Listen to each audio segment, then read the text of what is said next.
প্রিয় দর্শক, দেশে এবং দেশের বাইরে যারা আমাদের অনুষ্ঠান দেখছেন সবাইকে সাদর আমন্ত্রণ জানাচ্ছি আপনার সুস্বাস্থ্য অনুষ্ঠান দেখবার জন্য। দর্শক, আজকে আমরা কথা বলবো ডিমেনশিয়া নিয়ে। হঠাৎ ভুলে যাওয়া, স্মৃতিশক্তির লোপ পাওয়া, এই বিষয়গুলো আমরা বিস্তারিত জানব।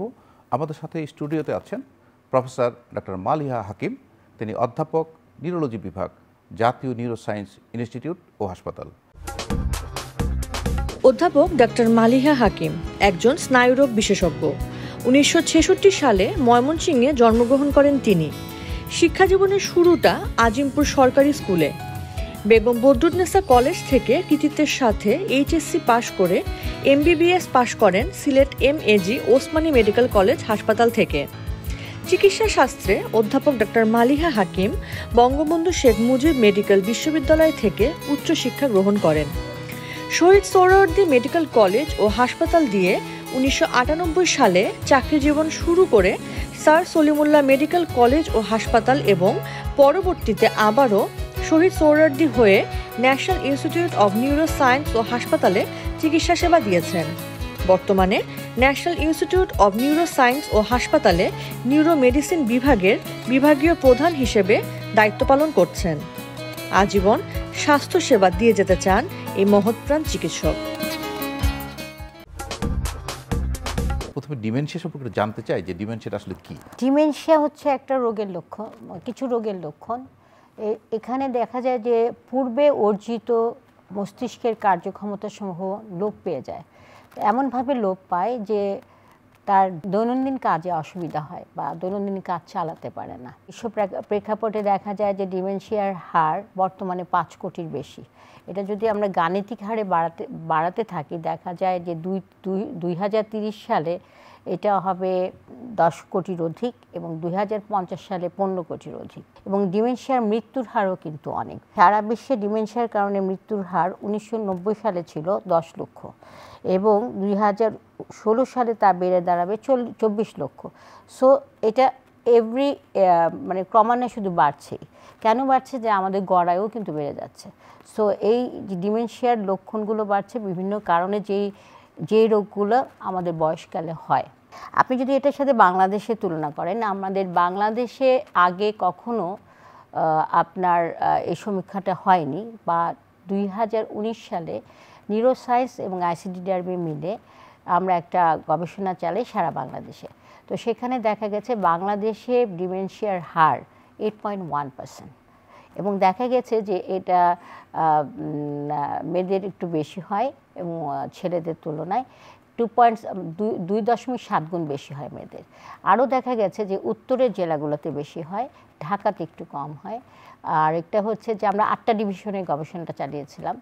তো আরও দেখা গেছে যে যারা একাকী জীবনযাপন করে, অর্থাৎ যারা উইডো বা যাদের স্পাউস নাই, তাদের মধ্যে বেশি হয়, এবং যারা প্রাইমারি স্কুল পার করেনি তাদের মধ্যে সবচেয়ে বেশি হয়, অর্থাৎ নন এডুকেটেড পিপলে বেশি হয়। এই যে ডিমেনশিয়া, এটার আসলে পিছনে কারণগুলো কি?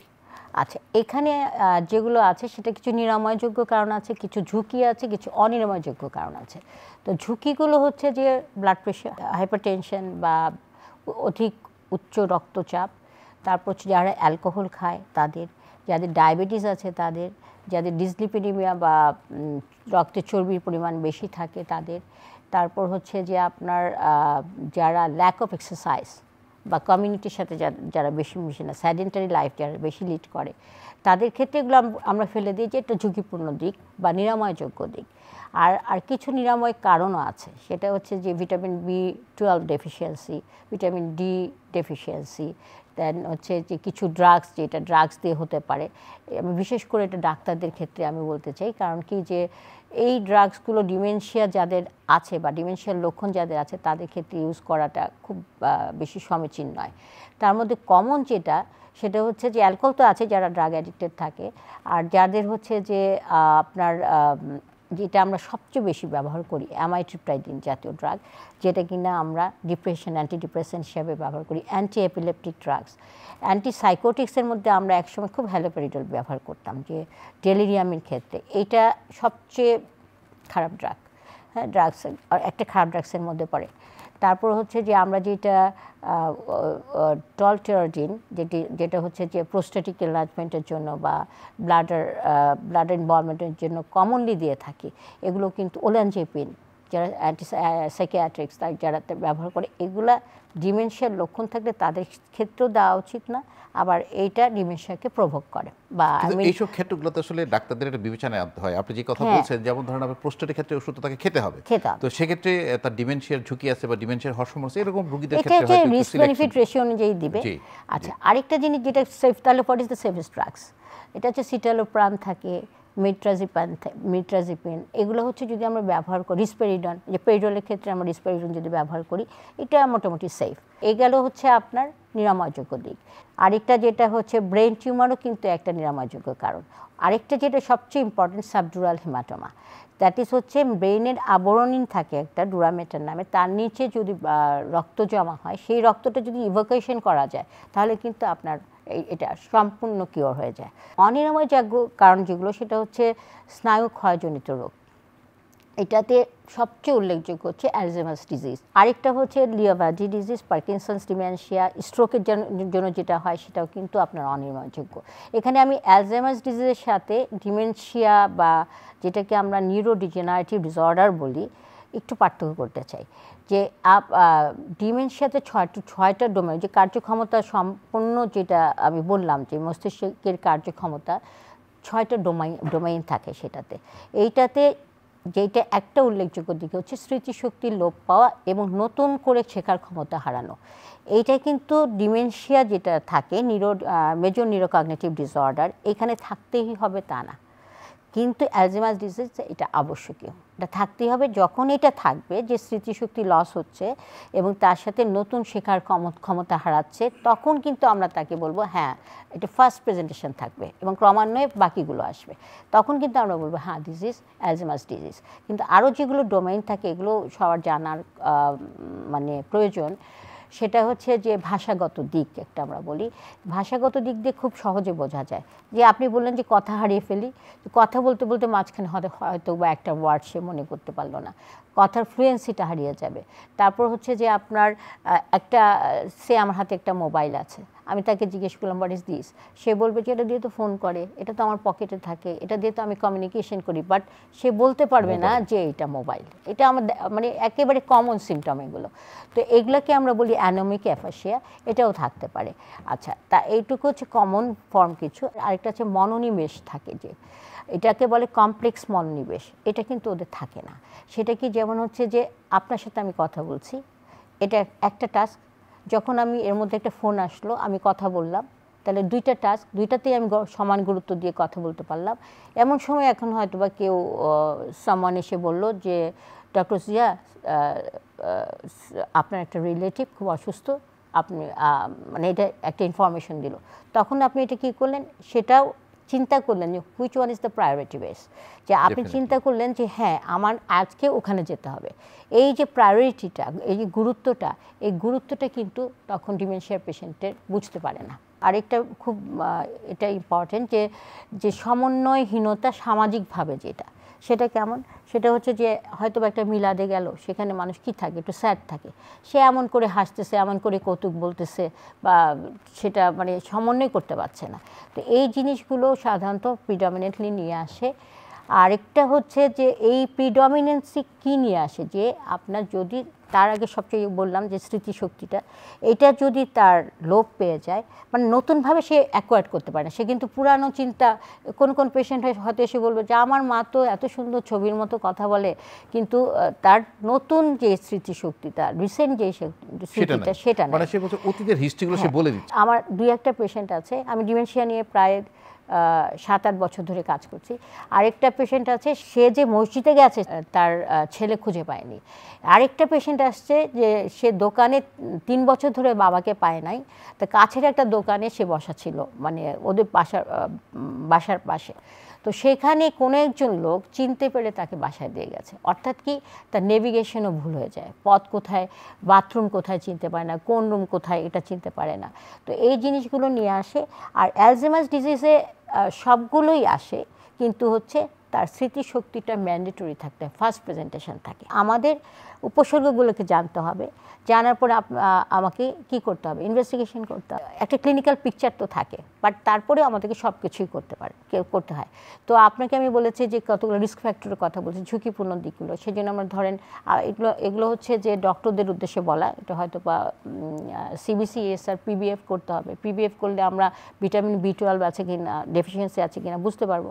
T3 T4 হাইপোথাইরয়েড মানে এটা কিন্তু আরেকটা ইনফরমেশন। শুধু হাইপোতে কিন্তু আপনার স্মৃতিশক্তি লোপ পায় না, হাইপারেও হয়। অর্থাৎ থাইরয়েড হরমোনের আধিক্য, থাইরয়েড হরমোনের স্বল্পতা দুটোতে হয়।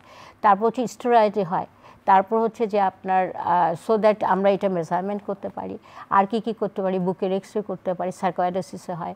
তারপর হচ্ছে লিপিড প্রোফাইল দেখতে পারি, সিরাম ক্রিয়েটিনিন, যেহেতু আপনার hypertension is a risk factor, এবং renal failure is also cause of the dementia.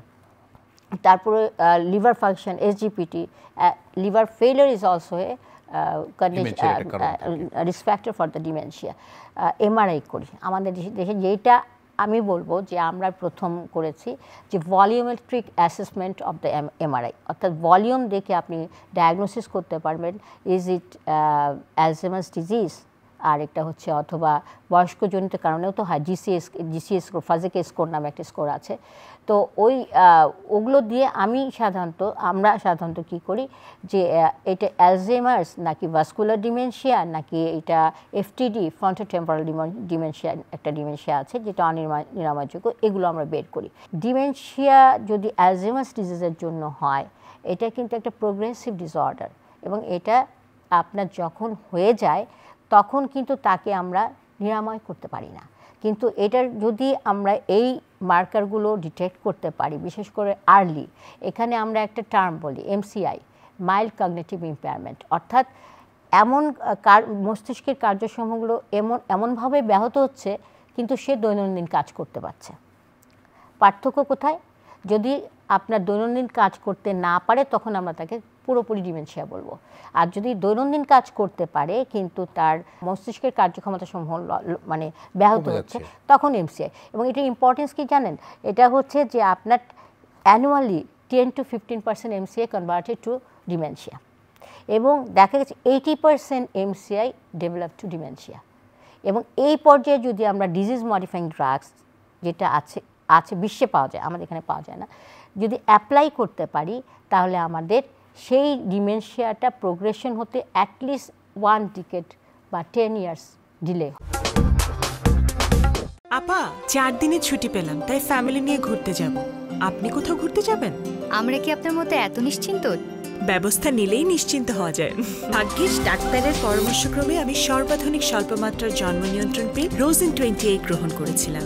এলো রোজেন 28, যা জন্ম নিয়ন্ত্রণ পিলকে করেছে অধিকতর সহনীয় ও কার্যকর, এবং ওজন বৃদ্ধি ও উচ্চ রক্তচাপের মতো প্রধান পার্শ্ব প্রতিক্রিয়া থেকে মুক্ত। Rosen 28, 4th generation birth control পিল। যে এই চ্যালেঞ্জ মোকাবেলায় এবং আরেকটা জিনিস, যে ডিমেনশিয়া যখন ডেভেলপ করে তার 20 years আগেই কিন্তু এই যে বায়োমার্কারগুলো ব্লাডে চলে আসে। তাহলে দেখেন কতখানি ইম্পর্টেন্ট যদি আমরা একটি স্ক্রিনিং করে এটা আগাতে পারি যে হ্যাঁ এই বায়োমার্কারগুলো আমি পাচ্ছি। সো ফার্স্ট সিমটম যেগুলো, অনেকে কিন্তু ফার্স্ট সিমটম নিয়ে আসে না, ভাবে হয়েছে চলে যাবে বা বয়স হলে এটাই হয়, তখন যদি আমি দিতে পারি ড্রাগসগুলো, তার 10 yearsকে আমি স্থিতিশীল পর্যায়ে রাখতে পারবো। এবং ইটস মাই চ্যালেঞ্জ, আমি আপনাকে বলে রাখি যে I am doing a genetic study. এটা আল্লাহ যেন আমাকে করতে দেয়, এটা খুব ব্যয় সাপেক্ষ। এটা তো একটা আপনার একটা ভালো একটা উদ্যোগ, আমি যেটা বলবো। আমি আরও বলছি যে এটা খুবই ব্যয় সাপেক্ষ। তো এখানে আমি গর্ব ভরে বলতে চাই ইনসেপ্টা ফার্মাসিউটিক্যালস আমার সায়েন্টিফিক পার্টনার, এবং তারা আমাকে এভরি কিছুতে এই স্টাডিতে তারা আমাকে হেল্প করছে।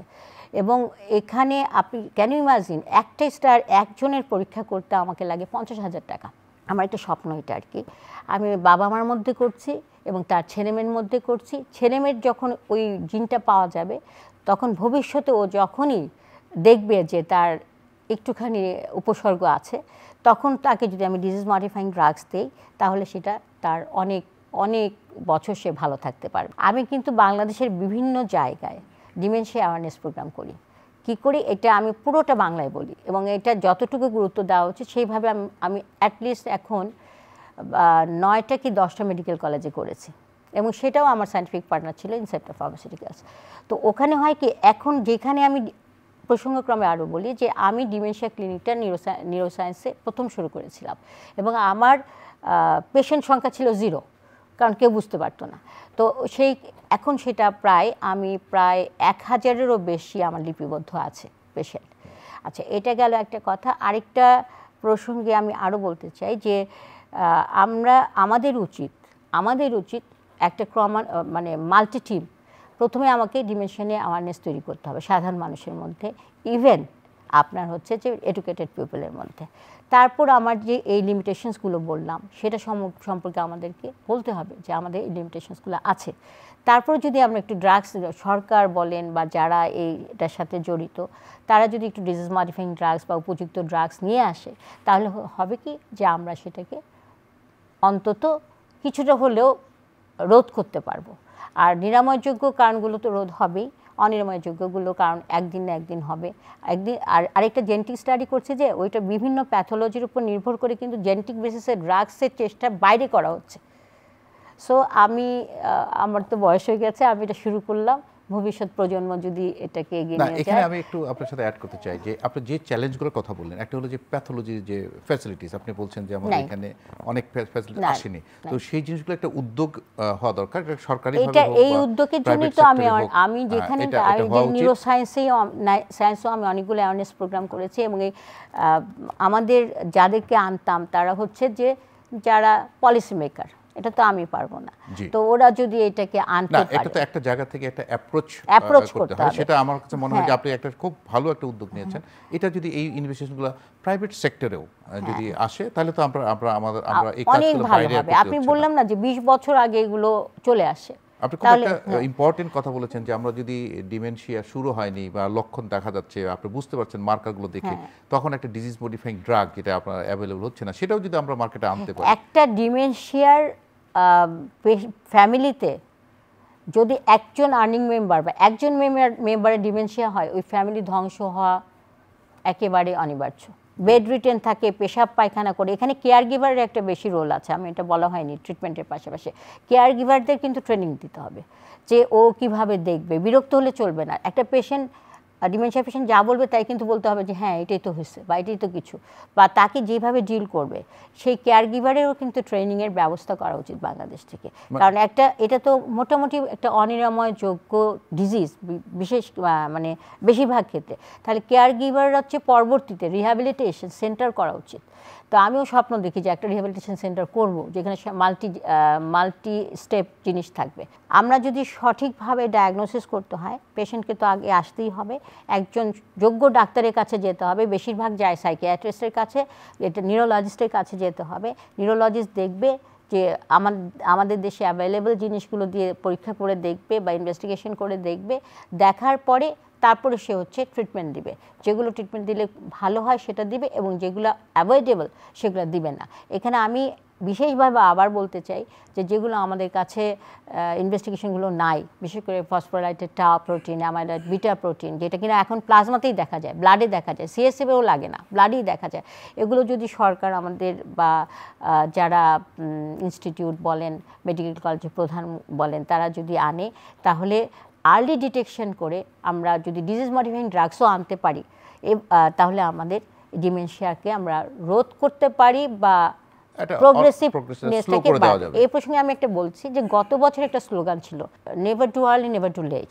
তার মানে কি যে যদি আপনি আর্লিতে ডিটেকশন করলেন, একটা পেশেন্ট সে আমার প্রেশার আছে, আমার ডায়াবেটিস আছে, আমার হাইপোথাইরয়েডিজম আছে, আমার ডিসলিপিডেমিয়া আছে, আমি এক্সারসাইজ করি না, তো এই জিনিসগুলো যদি আমরা কন্ট্রোল করি, তাহলে কিন্তু ডিমেনশিয়া, ফুল ব্লম ডিমেনশিয়া হতে দেরি হবে।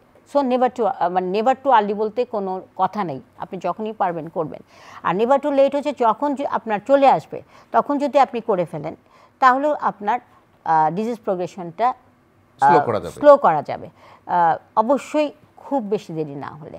আপনাকে অসংখ্য ধন্যবাদ প্রফেসর ডক্টর মালিহা হাকিম। প্রিয় দর্শক, আমরা আজকে জানলাম ডিমেনশিয়া নিয়ে। যদি ডিমেনশিয়াটা আর্লি স্টেজে ধরা পড়ে, তাহলে এই রোগটা প্রোগ্রেশনটাকে স্লো করা যায় এবং রোগী সুস্থ থাকে। দর্শক, ভালো থাকুন, সুস্থ থাকুন, নিরাপদেই থাকুন।